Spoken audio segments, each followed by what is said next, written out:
Hello everyone! In this video, I'll guide you on how to get workshop maps in Rocket League on Epic Games, step by step. Since the Epic version does not have built-in Steam Workshop support, you need a small workaround.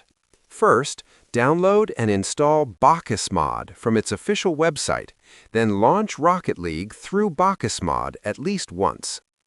Next, download a community tool called Rocket League Map Loader, or use a trusted Workshop map downloader made for Epic Games users. Open the tool and browse available Workshop maps like Rings maps or Dribble challenges.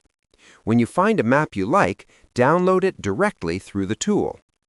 After downloading, the map loader will automatically place the files into your Rocket League folder. Now, open Rocket League, go to Free Play, and select the Custom Maps option through Bacchus Mod or the Map Loader interface. Choose your installed Workshop map and start training.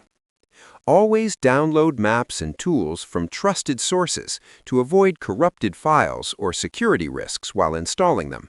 Subscribe the channel for more videos.